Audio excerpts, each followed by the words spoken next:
안녕하세요. 미익주식론 대학의 미준입니다. 12월 13일 오늘의 미익주식 뉴스를 시작합니다. 오늘도 변함없이 미국 주식 투자의 정석을 지키고 있는 미준에 오신 것을 환영합니다. 어제는 우연히 제가 구독자 수를 잠깐 봤었는데요. 어느덧 미준과 함께 해주시는 구독자의 수가 33만 명으로 늘었습니다.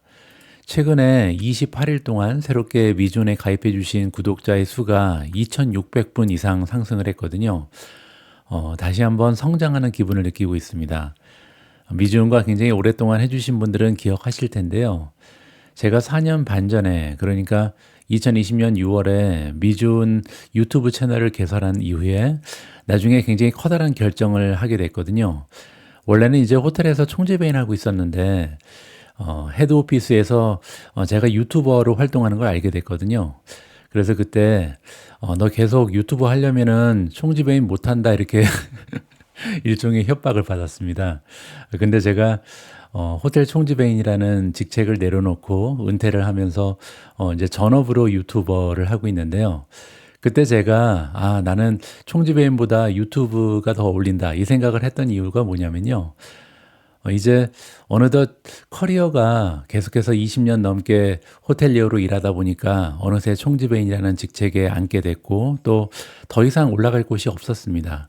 그런데 반면에 유튜브는요, 제가 계속 열심히 노력한다면 앞으로도 계속 성장하면서 젊은 마음으로 인생을 발전시킬 수 있겠다 이런 생각을 하게 됐거든요. 그래서 아무 거리낌 없이 굉장히 용감한 선택을 한 거죠. 유튜버로서 새로운 인생을 시작했었는데요. 요즘 들어서 이제 정체돼 있던 유튜브 구독자의 수가 다시 올라가면서 아직 미준의 성장은 끝나지 않았구나. 다시 성장이 가속화되는 모습을 보면서 굉장히 기분이 좋았습니다.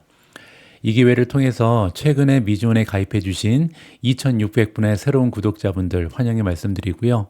계속해서 미준을 지키고 계신 찐 구독자분들께도 다시 한번 감사의 말씀을 드리고 싶습니다. 자, 그러면 기분 좋게 시작하는 12월 13일 오늘의 미국 주식 뉴스 바로 시작합니다. 오늘도 소중한 33만 명의 구독자분 중에 한 분께서 남겨주신 댓글을 읽으면서 시작을 해볼까 합니다. 오늘 함께 살펴볼 댓글은요. 아이스 마차를 좋아하시는 구독자분께서 남겨주셨습니다. 미준 유튜브만 구독하고 주식하는 여전히 주린이입니다. 엔비디아 10불 때부터 가지고 있게 해주셔서 감사하고 테슬라와 더불어 재미를 보고 있습니다. 엑셀리스도 미주님 말씀 듣고 샀는데 전망 부탁드리고요. 몇 년 전에 사둔 디지털 터바인이 좀 있는데 너무 내려가면 나중에 없어지는 경우도 있는지 저처럼 사둔 종목이 한참 내려가서 이도 저도 못하고 걱정만 하고 있는 분들도 계실 거라 방송에서 다뤄주시면 감사하겠습니다. 자, 이렇게 질문을 올리셨는데요. 개인적으로 디지털 터바인이라는 종목은 공부를 해본 적이 없습니다. 그래서 비즈니스 모델이라든지 제가 구체적으로 알고 있는 기업은 아니고요. 하지만 이 점은 말씀드릴 수가 있을 것 같은데요. 지금 현재 포트폴리오를 조금 보여주셨는데 엔비디아 같은 경우는 10불 때부터 투자하셨으니까 10배거를 가지고 계신 거고요. 또 테슬라 역시도 최근에 주가 흐름이 너무나 좋기 때문에 상당히 좋은 수익을 내실 거라고 생각을 합니다. 반면에 디지털 터바인 같은 경우는 지금 많이 떨어져서 마이너스 수익을 보이고 계신 것 같은데요. 지금 현재 시점에서 우리가 생각해야 되는 거는요. 내가 가지고 있는 평단가가 아닙니다. 지금 현재 엔비디아 같은 경우는 10배 이상 올라간 주식을 가지고 계신 거고요. 그리고 테슬라 같은 경우도 좋은 수익을 내고 계신 것 같은데 문제는요. 그게 아무런 소용이 없다는 거죠. 과연 지금 현재 한 종목에 내가 투자를 한다면 나는 엔비디아를 살 것인가, 테슬라를 살 것인가, 아마존을 살 것인가, 아니면 디지털 터바인을 살 것인가, 이걸 가지고 결정을 하는 것이 맞다고 생각합니다. 지금 주가가 많이 떨어져서 마이너스인데요. 만약에 향후에 한 1, 2년 안에 디지털 터바인이 반등할 것이다. 이러한 믿음과 확신이 있으면 오히려 주식을 더 사면 되는 거고요. 만약에 그게 아니라 지금 봤더니 예전에 이제 디지털 터바인을 언제 사셨는지 모르겠는데요. 몇 년 전에 이 종목이 좋아서 매수를 하셨잖아요. 근데 지금 보니까 디지털 터바인보다 좋은 종목이 굉장히 많다. 뭐 예를 들어서 팔란티어가 더 좋아 보인다, 구글이 더 좋아 보인다, 테슬라가 더 좋아 보인다 이러면요, 디지털 터바인에 들어가 있는 주식 자금의 일부를 빼든지 아니면 완전히 정리를 해서 그 투자 자금으로 다른 데 투자를 해야죠. 이렇게 지금 현재 시점에서 투자 가치를 평가하는 것이 굉장히 중요하고요. 그러한 방식으로 투자 결정을 하시면 좋겠다라는 말씀을 다시 한번 드리고 싶습니다. 참고만 부탁드립니다. 자, 그러면 본격적으로 미국 증시의 시황을 정리하도록 하겠습니다. 가장 먼저 S&P 500 맵을 보시면요. 어제는 긍정적인 추세보다는 부정적인 추세를 보이는 종목이 훨씬 더 많았습니다. 주가가 상승한 종목의 수가 굉장히 제한적이죠. 물론 이제 애플이라든지 마이크로소프트가 플러스를 보이긴 했는데요. 테크 종목은 마이너스를 보이는 종목이 대부분이었다. 이렇게 보시면 되겠죠. 자, 이렇게 시장의 폭이 줄어들고 그리고 대체적으로 하락 추세가 도드라졌던 이유가 하나 있었는데요. 바로 어제 발표됐던 PPI 지수 때문입니다. 어제 PPI 지수가 지난달에 비해서 0.4%나 올라갔다. 이러한 결과 보고가 됐거든요. 시장에서 기대하고 있었던 전망치는 0.2였습니다. 따라서 생각보다 생산자 물가 지수가 훨씬 더 높은 수치가 발표가 된 거죠. 그렇게 되면요, 이러다가 인플레이션이 잡히지 않는 거 아니야? 뭐 이러한 걱정이 조금 높아졌다. 이렇게 해석하면 좋을 것 같습니다. 하지만 다행인 부분은요, 식료품과 에너지를 제외하고 다시 한번 계산하는 코어 PPI, 우리가 핵심 PPI 혹은 근원 PPI라고 부르는 거죠. 이 수치는 0.2% 올라가는데 그쳤는데요. 이 수치는 예상치랑 부합했다. 이렇게 보시면 됩니다. 그리고 어제는 목요일이었잖아요. 미국에서는 매주 목요일 날 그 전주에 대한 실업수당 청구 건수가 발표가 됩니다. 자, 이번에 신규로 실업수당을 청구한 사람의 숫자가요, 24만 2천 명이 나왔는데 이 수치는 지금 시장의 전망치가 22만 명이었기 때문에 오히려 2만 2천 명이나 추가적으로 나온 거고요. 그리고 지난주에 비해서도 1만 7천 명이 증가했습니다. 따라서 실업수당을 신청한 사람들의 수가 생각보다 많았다는 것은요, 뭐 그렇게 인플레이션을 걱정할 정도로 경제가 너무나 뜨겁다 이렇게 판단하기엔 조금 어려운 거죠. 자, 어쨌든 어제 주가가 많이 떨어지면서 시장의 폭이 굉장히 좁아졌겠죠. 자, 보시는 것처럼 이제는요, S&P 500을 이루는 500대 기업 중에 단기적인 추세가 좋은 종목은요, 48.9%밖에 되지 않습니다. 따라서 51.1%는 지금 51일 평선 이하로 주가가 떨어져 있는 거잖아요. 지금은 그래서 굉장히 어떤 종목을 픽하느냐, 이게 굉장히 중요합니다. 그래서 스톡 피커즈 마켓이라고 보통 부르는데요. 종목의 선택이 굉장히 중요한 역할을 한다. 따라서 가지고 있는 종목이 무조건 올라가는 이러한 상승 추세는 아니라는 것을 기억할 필요가 있을 것 같습니다. 자, 피어 앤 그리드 인덱스를 보시면요, 어제보다 조금 떨어졌죠. 이제는 48까지 하락했는데요. 지금 이거는 시장의 폭 때문에 이러한 현상이 일어나는 거다. 따라서 어떻게 보면요, 나스닥도 그렇고 다우존스 그리고 S&P 500 역시도 역대 최고치에서 많이 떨어져 있지 않잖아요. 뭐 그럼에도 불구하고 시장의 공포 탐욕 지수가 지금 중간에 가 있다는 것은요, 어느 정도 시장의 폭이 좁기 때문에, 따라서 들고 있는 주식에 따라서 하락 추세를 보이는 종목이 많기 때문에 이러한 현상이 나타난다. 이렇게 보시면 됩니다. 자, 그래서 AAII 설문조사 결과도 보면 좋을 것 같은데요. 12월 11일 수요일 날 설문이 진행이 됐고요. 어제 그 결과가 발표가 됐는데요. 지금 시장에 참여하고 있는 투자자 중에 43.3%는요. 향후 6개월이 지났을 때 미국 증시는 지금보다 오히려 올라가 있을 것이다. 이렇게 긍정적인 전망을 제시하고 있고요.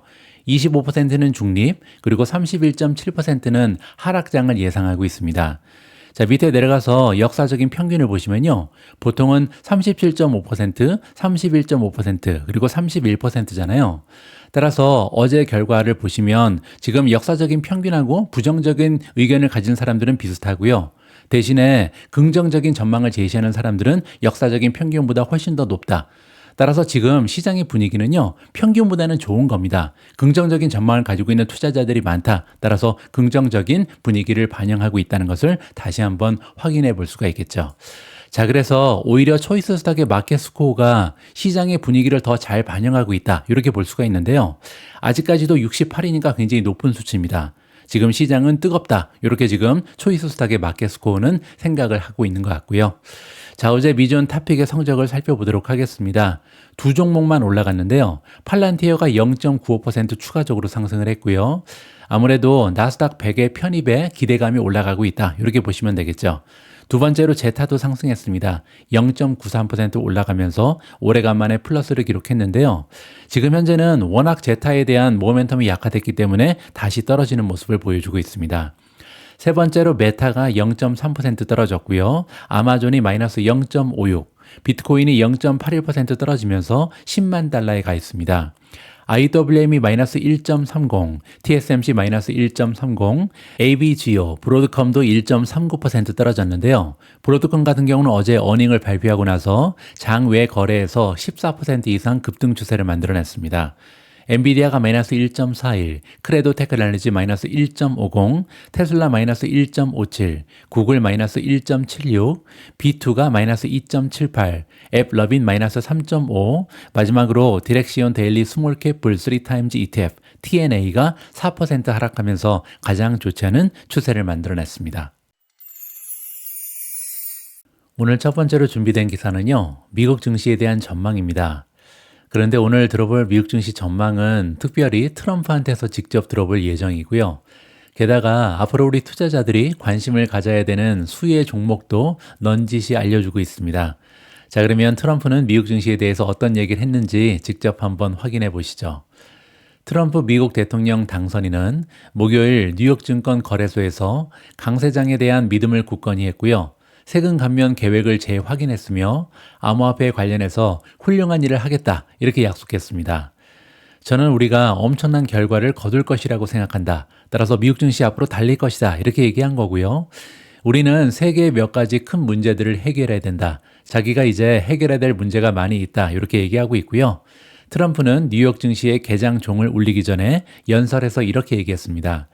어제 트럼프가 뉴욕 증시 찾아가서 이제 개장 종을 울렸는데요. 그 전에 연설을 한 거죠. 우리가 떠났을 때, 백악관을 떠났을 때 얘기하는 겁니다. 4년 전에 투표에 져서, 선거에 져서 백악관을 떠났을 때 우리는 이런 문제들을 겪고 있지 않았다. 따라서 모든 것이 다 바이든의 잘못이다. 이렇게 얘기하는 거죠. 우크라이나와 러시아의 문제도 없었고 10월 7일 이스라엘의 문제도 없었습니다. 아프가니스탄의 재앙도 없었고 인플레이션도 없었다. 경제도 매우 강했다. 모든 것이 민주당 탓이다. 이렇게 얘기하고 있고요. 트럼프는 무기력이 현재 미국이 직면한 가장 큰 위협이라고 믿고 있다. 이렇게 얘기했습니다. 그는 또한 취임 후 세금을 인하하겠다는 계획을 재확인했고요. 우리는 다른 어떤 나라와도 비교할 수 없는 엄청난 인센티브를 제공할 것이다. 그리고 우리는 여러분들의 세금을 삭감할 것이다. 자, 굉장히 커다란 부분입니다. 앞으로 이 세금이요, 법인세도 많이 줄일 가능성이 높거든요. 특히 미국에 투자하는 기업들한테 상당한 세금의 혜택을 주겠다. 이걸 약속한 거고요. 그 후에 트럼프는요, CNBC의 짐 크레이머로부터 이 나라의 미국 투자자들한테 하고 싶은 말이 있냐? 이런 질문을 받았습니다. 굉장히 중요한 질문이죠. 자, 그랬더니 트럼프가요, 앞으로 아주 좋은 날들이 펼쳐질 것이다. 이렇게 얘기했습니다. 주식시장 떠나지 말고 계속 투자해라. 이렇게 얘기한 거죠. 많은 인센티브가 제공될 것이다. 주가를 올리기 위해서 최선을 다하겠다. 이렇게 얘기한 거고요. 저는 항상 주식시장이 모든 것을 아우르는 매우 중요한 것이라고 얘기했다. 나는 미국 증시 올리기 위해서 최선을 다하겠다. 왜냐하면 미국 증시 정말 중요하다. 이렇게 얘기한 거죠. 자, 그는 또한 뭔가 대단한 일을 할 것이다라는 발언을 통해서 암호화폐에 대해서도 언급을 했습니다. 따라서 비트코인, 다른 암호화폐의 상승을 위해서 최선을 다하는 모습을 보일 거라고 다시 한번 확인해 준 거죠. 자, 트럼프는 CNBC의 짐 크레이머한테요, 우리는 암호화폐로 뭔가 대단한 일을 할 것이다 라고 얘기했고요. 중국이나 다른 나라가 암호화폐를 수용하는 것을 원치 않는다. 따라서 암호화폐의 미래가 굉장히 밝은데 우리가 그 주도적인 역할을 해야 된다. 따라서 내가 암호화폐에 팍팍 밀겠다. 이렇게 얘기한 거죠. 트럼프 당선인은요, 또한 인공지능에 대해서도 언급을 했습니다. 우리는 AI 부분에서 앞서 나갈 것이다. AI에서 훨씬 더 앞서 나갈 것이다. 그리고 엄청난 양의 전기를 생산할 것이다 라고 얘기했습니다. 우리가 현재 가지고 있는 것보다 2배 이상 더 많은 전력이 필요하다는 것을 생각하면 믿을 수 없는 일이다. 자, 여기까지 한번 읽어보고요. 우리가 수혜 종목들을 좀 생각해 볼 수가 있는데요. 첫 번째로 미국 내에 투자를 많이 하는 기업들을 봐야겠죠. 뭐 예를 들어서 TSMC 같은 경우도 지금 굉장히 많은 자금을 미국에 쏟아붓고 있잖아요. 뭐 이런 종목들이나 아니면 미국 내에서 발전하고 있는 기업들, 그러니까 해외보다는 미국의 내수에 집중하는 기업들 한번 살펴볼 필요가 있는 것 같고요. 자, 두 번째는요, 역시 암호화폐입니다. 자, 비트코인을 앞으로 팍팍 밀겠다 이런 얘기를 계속 강조하잖아요. 따라서 지금 투자자 입장에서는요, 비트코인의 비중을 조금 늘릴 필요가 있다 개인적으로 판단을 합니다. 자, 그리고 세 번째로 암호화폐뿐만 아니라 인공지능도 내가 팍팍 밀겠다. 인공지능 너무나 중요하고 지금 미국에서 가장 많이 신경 써야 되는 게 AI다. 그리고 우리는 AI 부분에서 훨씬 더 앞서 나갈 것이다. 팍팍 밀겠다. 이렇게 다시 한번 얘기했고요. 마지막으로 AI에는 엄청난 전기가 필요하다. 전력 수혜주에도 투자하는 게 좋을 걸. 이렇게 지금 우리한테 팁을 준 거죠. 자, 이렇게 다양한 부분의 팁을 우리한테 안겨주면서 트럼프의 연설은 마무리가 됐습니다. 자, 저희 개인적인 생각을 좀 정리해 봤는데요. 목요일 트럼프 당선인이 뉴욕 증권 거래소를 방문해서 개장종을 울린 이벤트는 상징적인 의미가 있다. 개인적으로 판단하고요. 기업인 출신인 트럼프가 미국 증시의 지속적인 상승을 얼마나 원하고 있는지 보여주는 단편적인 예다, 증거다. 이렇게 판단합니다. 자, 반면 비교를 해보면요. 바이든 대통령은 그의 임기 동안 뉴욕 증권 거래소를 단 한 번도 방문하지 않았거든요. 따라서 두 명의 대통령이 얼마나 다른 행보를 보이는지 우리가 직접 확인해 볼 수가 있는 거죠. 자, 물론 트럼프가 기업들의 매출을 끌어올리고 마진을 확대시켜 줄 수는 없습니다. 기업이 직접 해야죠. 하지만 적어도 앞으로 미국 기업들은요, 조금은 더 유리하고 규제가 적은 수월한 환경에서 실적 향상을 꾀할 수 있을 것으로 생각이 됩니다.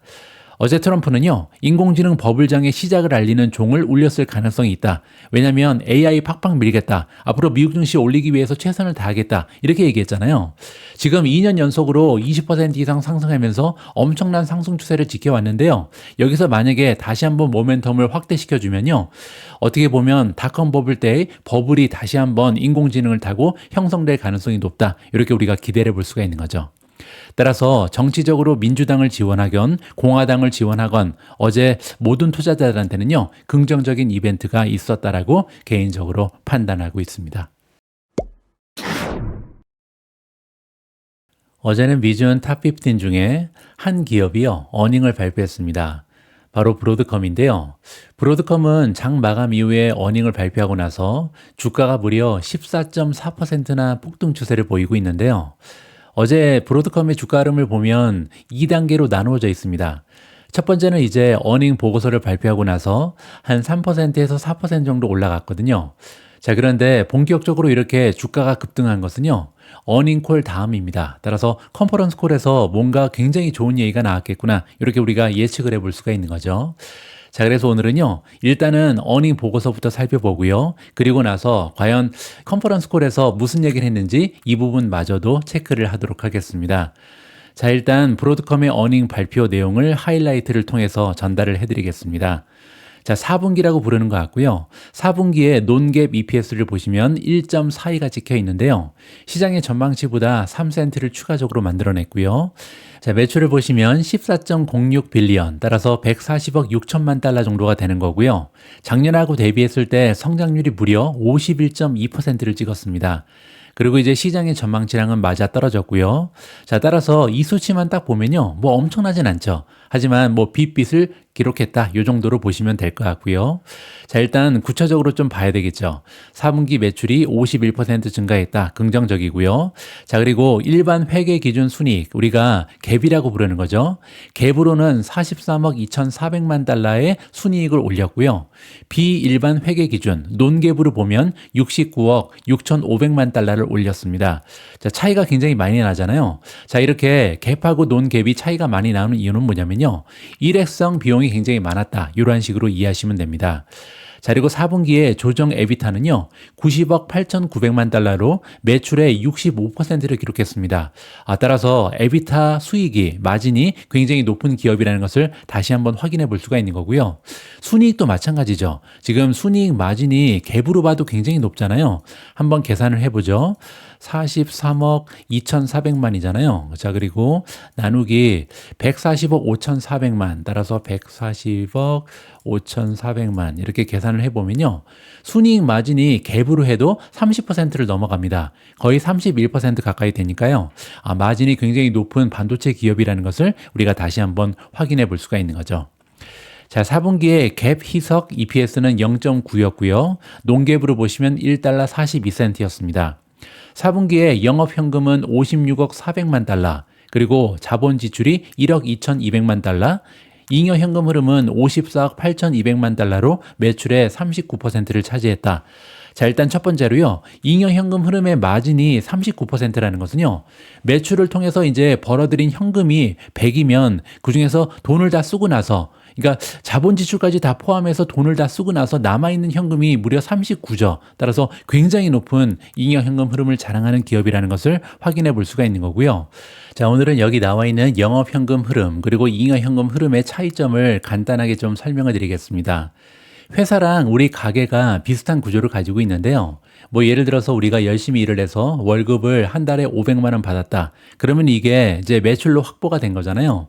이 중에서 생활비를 써야 되죠. 그래서 500만 원에서 만약에 우리가 300만 원을 생활비로 썼다. 그러면 이 300만 원을요. 우리가 보통 영업 비용이라고 부릅니다.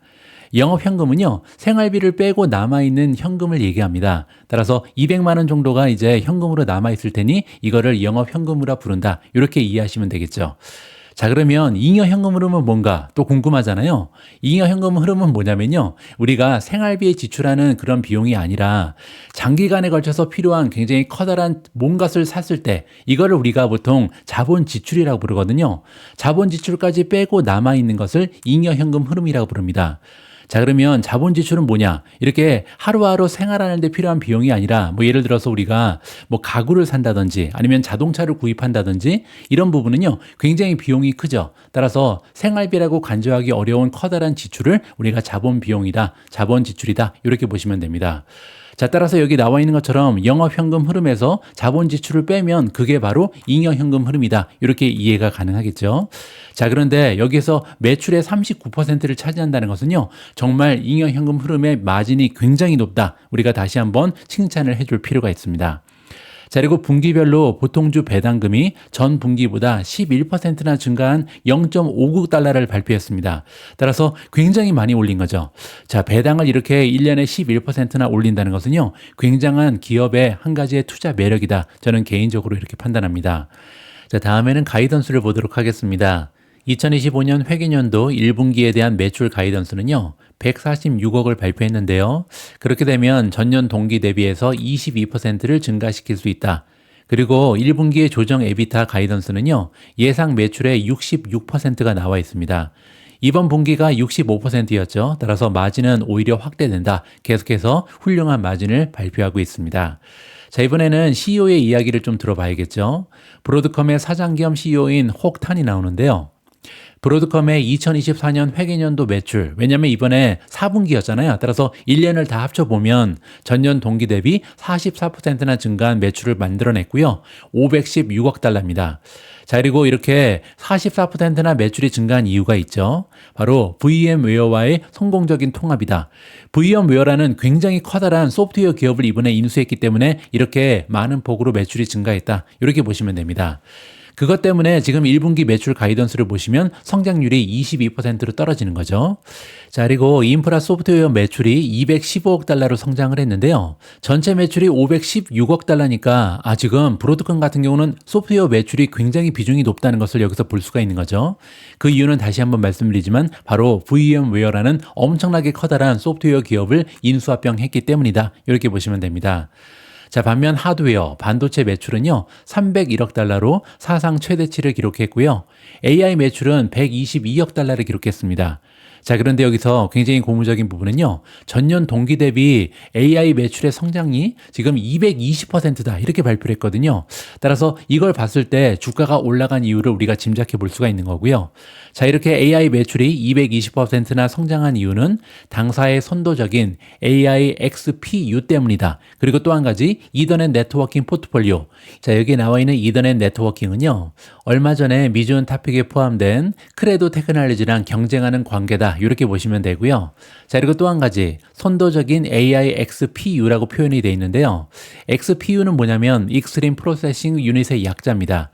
브로드컴이 개발한 AI를 위한 특수한 칩이다. 이렇게 보시면 되겠죠. 따라서 이번에 AI 매출이 220%나 성장을 하면서 브로드컴이 어닝 발표 이후에 상승할 수 있는 계기가 마련됐다. 이게 첫 번째 이유라고 정리해 드릴 수가 있겠습니다. 자, 이렇게 훌륭한 어닝 보고서를 발표하고 나서 브로드컴의 주가가 한 3, 4% 정도 올라갔었습니다. 자, 그런데 갑자기 14%까지 급등한 이유는요, 따로 있었거든요. 자, 그러면 과연 컨퍼런스 콜에서 어떤 얘기가 나왔길래 이렇게까지 주가가 급등했는지 이 부분을 살펴봐야겠죠. 브로드컴은 인공지능 칩에 대한 수요가 급등할 것으로 예상하면서 장 마감 이후 상승세를 보였습니다. 이 회사는 실적 발표 후 컨퍼런스 콜에서 AI 제품의 판매가 회계년도 1분기에도 65%나 증가할 것이다, 이렇게 발표를 했고요. 이는 전체 반도체 성장률이 10%니까 훨씬 빠른 속도다. 따라서 우리는 다른 반도체 기업들하고 비교하면 안 된다. 우리는 AI 수혜주다, 당당하게 밝힌 거죠. 자, 그리고 이 칩 제조업체는요, 또한 데이터 센터 운영자를 위해 설계하는 AI 구성 요소의 잠재 시장 규모가 2027년이 되면요, 900억 달러까지 올라갈 것이다, 이런 예측을 밝혔습니다. 따라서 시장의 투자자 입장에서는요, 브로드컴이 진정한 AI 수혜주고, 그리고 그들이 활약하고 있는 시장의 규모가 굉장히 크구나, 이 부분을 다시 한번 확인한 거죠. 자, 이게 어제 브로드컴의 주가가 급등할 수 있었던 첫 번째 이유다, 이렇게 보시면 되고요. 자, 그리고 두 번째 이유는요, CEO 호크탄의 발언 때문이었는데요. CEO가 뭐라고 했냐면 자신의 회사가 데이터 센터의 최대 운영자인 두 개의 주요 하이퍼스케일러 고객을 새롭게 확보했다, 이렇게 발표했습니다. 자, 여기 나와 있는 데이터 센터를 운영하고 있는 최대 운영자, 하이퍼스케일러, 이거는 딱 세 개밖에 없거든요. 첫 번째는 아마존, 두 번째는 마이크로소프트, 그리고 세 번째가 구글이잖아요. 자, 그런데 이 중에 두 개를 새롭게 고객으로 확보했다, 이렇게 자랑을 한 겁니다. 따라서 브로드컴이 엄청나게 커다란 고객을 확보했다, 이게 확정이 된 거죠. 자, 따라서 이렇게 두 가지의 이유를 통해서 어제 브로드컴의 주가가 갑자기 14%나 연장 거래에서 상승했다, 이렇게 보시면 됩니다. CEO 호크탄은요, 프로세서와 네트워킹 부품에 대한 수요에 힘입어서 한 해 동안 AI 매출이 220%나 급등했다, 이렇게 자랑을 했고요. 반면에 BAI 칩에 대한 수요는 1분기에 감소할 것이다 라고 얘기했습니다. 1월까지 이어지는 이 기간의 총 매출은요, 월가 예상치와 부합하는 146억 달러가 될 것으로 예상이 나와 있고요. 자, 호크탄은 또한 1년의 기업 인수를 통해 칩 업계에서 가장 가치 있는 회사들을 모으고 있습니다. 사실 브로드컴은요, 계속해서 인수합병을 굉장히 열심히 하는 이런 회사로 유명하거든요.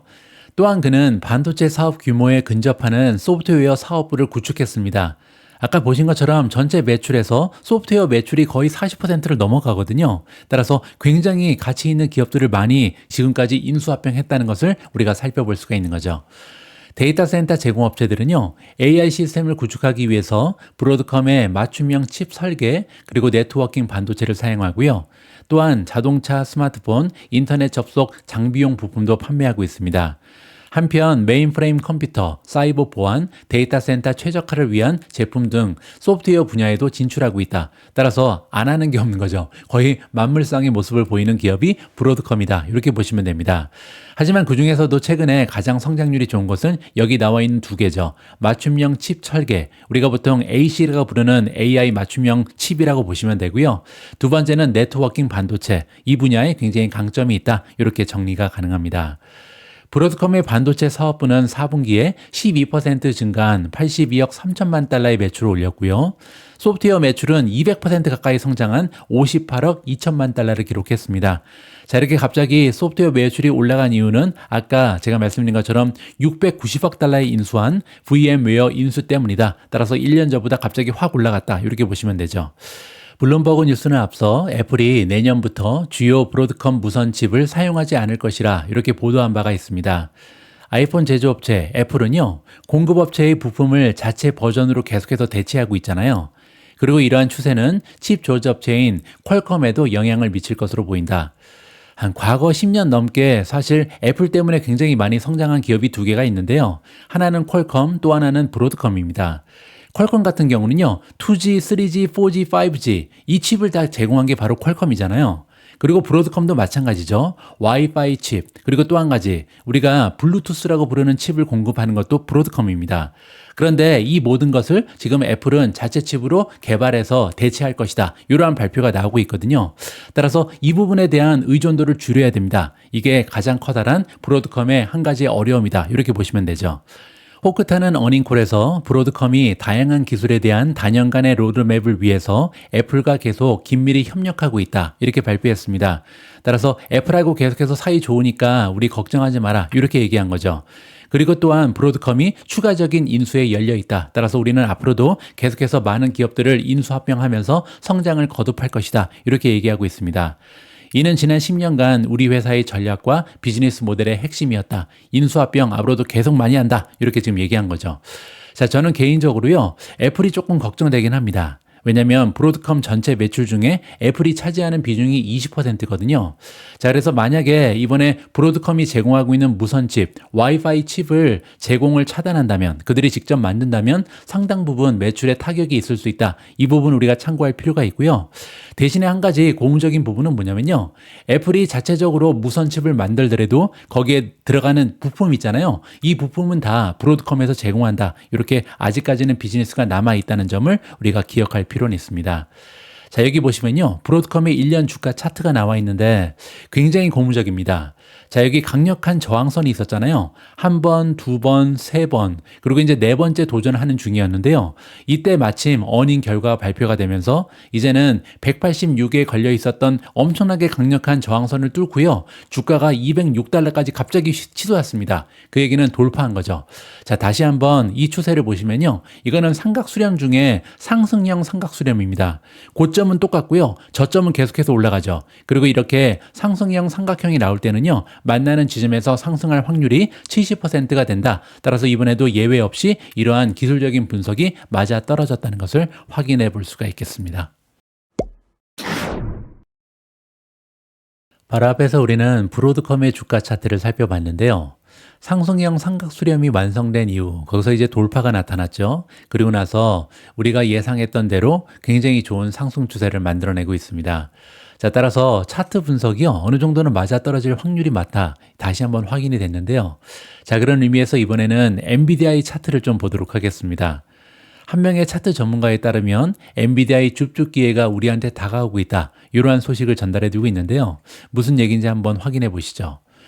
대부분의 매그니피센트 7 종목이 2024년 12월 사상 최고치를 경신하고 있는데요. 주목할 만한 한 종목은 수개월째 약세 조짐을 보이고 있다고 합니다. 바로 엔비디아 얘기인 거죠. 아직까지 엔비디아 주가가 붕괴되지는 않았는데요. 거래량 감소, 그리고 약세 모멘텀 다이버전스를 볼 때 붕괴는 시간 문제일 뿐이다. 따라서 가까운 미래에 엔비디아 주가가 좀 많이 떨어질 가능성이 있다. 이렇게 주장하는 거죠. 자, 그래서 오늘은요, 엔비디아의 차트를 분석하고 최근 몇 주 동안 기술적 흐름이 어땠는지 보고 또한 잠재적으로 어디까지 떨어질 수 있는지 이 부분에 대한 이야기를 해준다고 합니다. 기술적 관점에서 보면요, 엔비디아의 문제는 한동안 지속되어 왔다고 합니다. 자, 먼저 주간 차트를 보시면요, 10월과 11월에 주가가 사상 최고치를 경신하는 동안 RSI 그리고 또 하나 PPO 지표는요, 모두 하락세를 보이고 있었다. RSI 같은 경우는 여러분들 잘 알고 계신 Relative Strength Index고요. 두 번째 PPO는요, 우리가 Percentage Price Oscillator라고 부르는 건데요. 단기 이평선 그리고 장기 이평선, 이렇게 두 가지의 이동 평균의 차이를 백분율로 측정하는 기술 지표라고 합니다.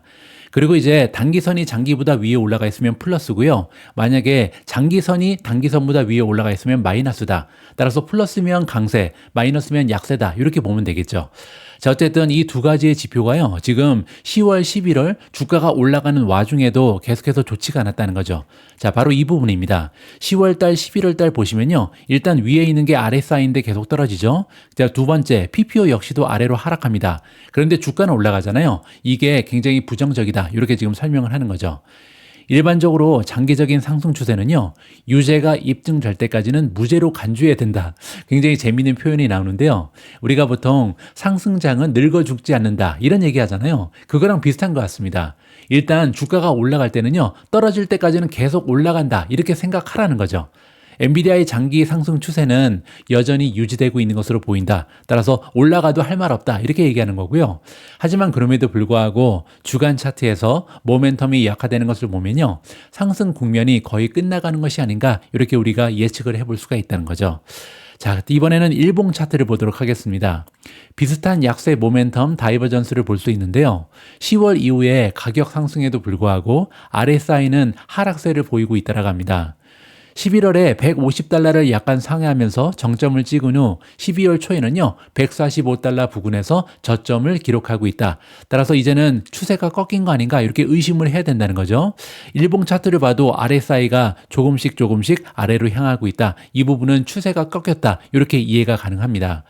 자, 지난 6주에서 8주 동안의 주가 움직임은요, 상당히 안정적인 지지선인 132달러, 그리고 저항선인 150달러를 중심으로 횡보 단계로 간주할 수 있다. 다시 올라가서 보시죠. 자, 여기 위에 저항선이 있고요, 아래쪽에 지지선이 있잖아요. 여기를 왔다 갔다 하는 모습을 엔비디아의 주가 차트가 보여주고 있습니다. 따라서 이거는 박스권이다. 이렇게 부르는 거죠. 자, 이렇게 기술적 설정에서 가장 좋은 접근법은요, 어느 방향으로 결정되든 돌파를 기다리는 것이다. 자, 따라서 이렇게 주가가 횡보를 할 때는, 박스권에 갇혀 있을 때는요, 돌파가 나올 때까지 기다리는 것이 상책이다. 이렇게 얘기하는 거죠. 만약에 저항선인 150달러를 돌파하면요, 매수세가 유입되고 상승 추세가 재개될 가능성이 높다. 따라서 위로 올라가는지 아니면 아래로 뚫고 내려오는지 이 부분을 확인하고 그리고 나서 매매해라. 이렇게 지금 교훈을 안겨주고 있습니다. 하지만 주간 차트의 약세 징후를 고려할 때 더 가능성이 높은 시나리오는요, 150 이상으로 상승 돌파하는 것보다는 132 이하로 하방 돌파할 가능성이 높지 않은가, 이렇게 지금 기술적 전문가가 예상을 하고 있는 거죠.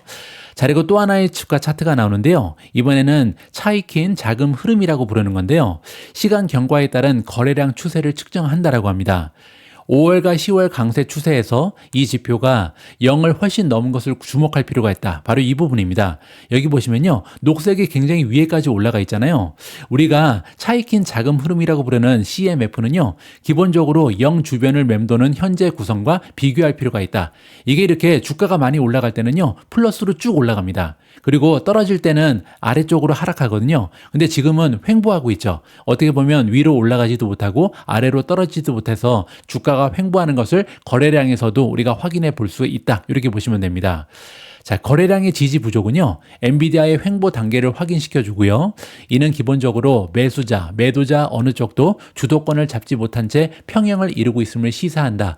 자, 원래 박스권이 나오게 되면요, 거래량이 많이 떨어집니다. 주가가 재미가 없는 거죠. 올라가지도 못하고 떨어지지도 못하기 때문에 거래량이 줄어드는데요. 그러다가 이제 박스권 바깥으로 올라가거나 떨어지면서 돌파가 나오게 되면요, 그때 갑자기 이 거래량이 확 올라갑니다. 따라서 그때를 기다리는 것이 역시 가장 좋다. 이렇게 보시면 되죠.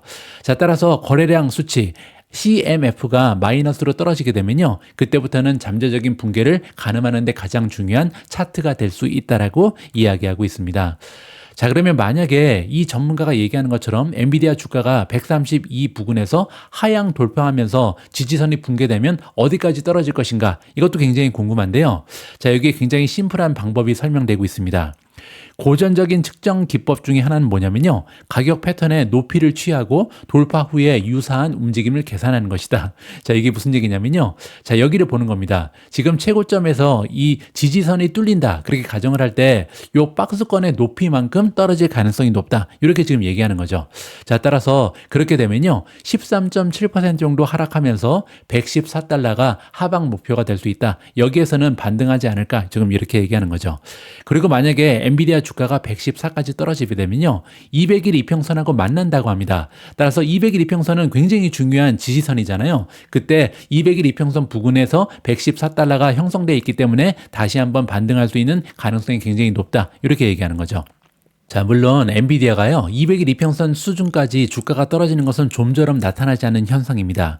2023년 1월 이후 이 평균선을 건드린 적은 단 한 번도 없었다.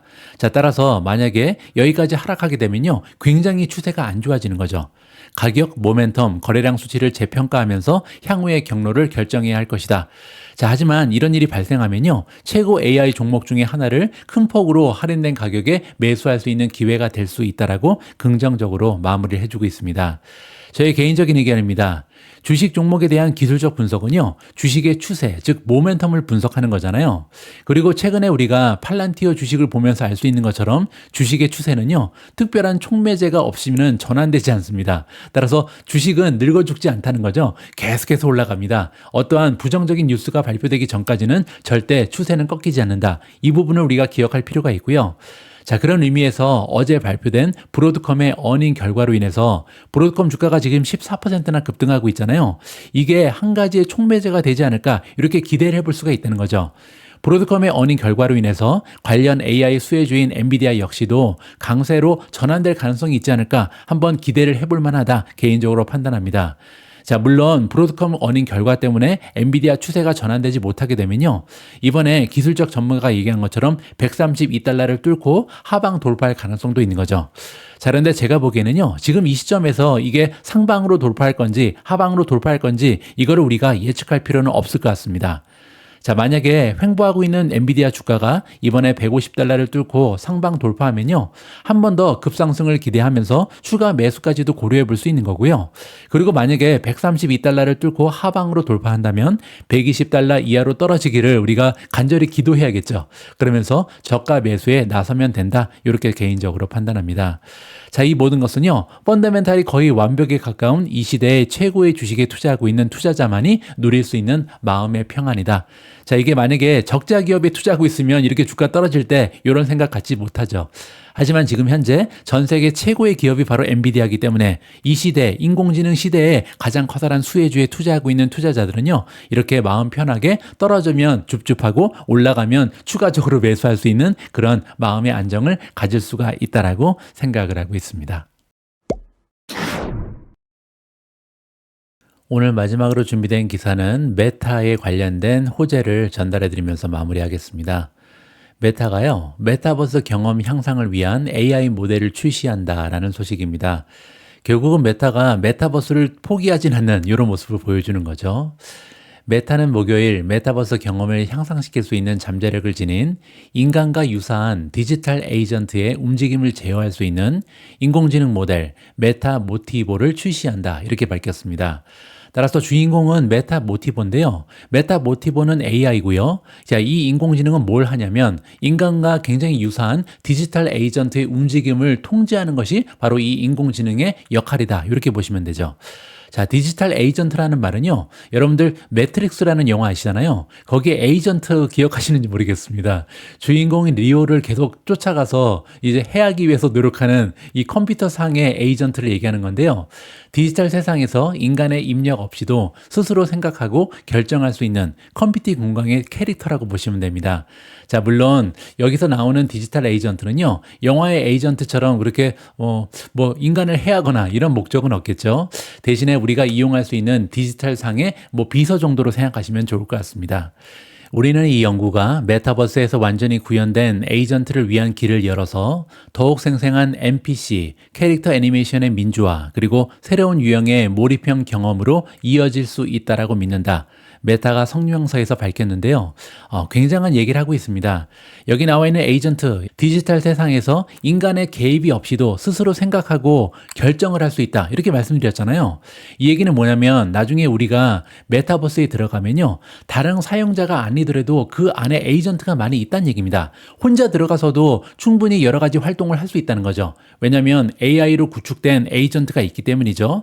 따라서 이제는요, 메타버스는 더 이상 다른 사람과 가상 공간에서 만나는 게 아니고요, 우리가 들어가서 그 안에 구축되어 있는 여러 에이전트와 함께 또 다른 삶을 구축할 수도 있다. 이러한 식으로 우리가 이해를 하면 좋을 것 같습니다. 여기 나와 있는 NPC는요, 에이전트의 일종인데 일반적으로는 사정 정의된 스크립트 또는 동작을 따른다. 따라서 한 단계 아래 단계라, 이렇게 보시면 됩니다. 하지만 디지털에 들어가 있는 캐릭터라는 것은 똑같고요. 자, 메타 모티보는요, 디지털 아바타에서 흔히 볼 수 있는 신체 제어 문제를 해결한다. 따라서 보다 사실적이고 인간과 유사한 방식으로 움직이는 이런 에이전트를 만들 수가 있는 거죠. 따라서 지금 생각을 좀 해보면요, 디지털 에이전트는 스스로 판단하고 스스로 결정까지 하는데 이제 이 신체적인 조건도요, 우리랑 거의 비슷해지는 거죠. 따라서 우리가 가상세계에 들어갔을 때, 즉 메타버스에 들어갔을 때 정말로 사람하고 인터랙션 하는 건지 아니면 이게 디지털 캐릭터인지 구분할 수 없는 시대가 차지하고 있다, 이렇게 보시면 됩니다. 자, 그리고 메타는 또한 추론과 언어 표현의 분리를 목표로 하는 대규모 개념 모델이라는 것을 새롭게 도입한다라고 발표했습니다. LCM이라고 써 있는데요. LCM은 일반적으로 LLM, 우리가 라지 랭귀지 모델이라고 부르는 거죠. 이 라지 랭귀지 모델에서 크게 벗어난 모델이다. 한 차원 위라고 보시면 됩니다. 자, 거기에 대해서 제가 좀 쉽게 설명을 드려야 될 것 같은데요. 지난 2년간 인공지능을 주도해왔던 LLM, 라지 랭귀지 모델은요, 여러분이 다음에 말할 단어를 정말 잘 맞추는 사람과 같다. 자, 따라서 언어 자체, 그리고 단어가 서로 어떻게 잘 어울리는지 여기에 집중하는 모델이거든요. 그들은 이전에 말한 내용을 바탕으로 문장을 완성하는데 굉장히 전만성이 있다. 이렇게 보시면 됩니다. 자, 반면에 어제 메타가 보여준 LCM은요, 사용자가 말하는 내용의 큰 그림을 이해하는 사람과 가깝다. 이 얘기는요, 문맥을 이해할 수 있다는 겁니다. 자, 이러한 인공지능은 다음 단어를 추측하는 대신 사용자가 다음에 언급할 수 있는 중요한 아이디어나 주제에 대해서 생각한다. 따라서 지금 이 사람이 무슨 얘기를 하는 거지? 이러한 줄거리로 파악할 수 있다는 거죠. 나무보다는 숲을 보고 있는 인공지능 모델이다. 이렇게 보시면 됩니다. 자, 쉽게 얘기해서 LLM, 라지 랭귀지 모델은 단어를 예측하는 반면 LCM은요, 아이디어를 예측하는 것이다. 그리고 LCM의 새로운 접근 방법은요, 우리가 사용하는 단어뿐만 아니라 우리가 말하고 쓰는 것의 의미를 더 잘 이해하는 AI를 만드는데 커다란 도움이 될 수 있다. 자, 따라서 정말 가까운 미래 이제는요, 인공지능하고 대화할 때 굉장히 수준 높은 대화를 할 수 있다는 겁니다. 인공지능이 내가 무슨 생각하는지 전체적인 문맥을 파악하면서 나와 대화하는 시대가 드디어 찾아오고 있다.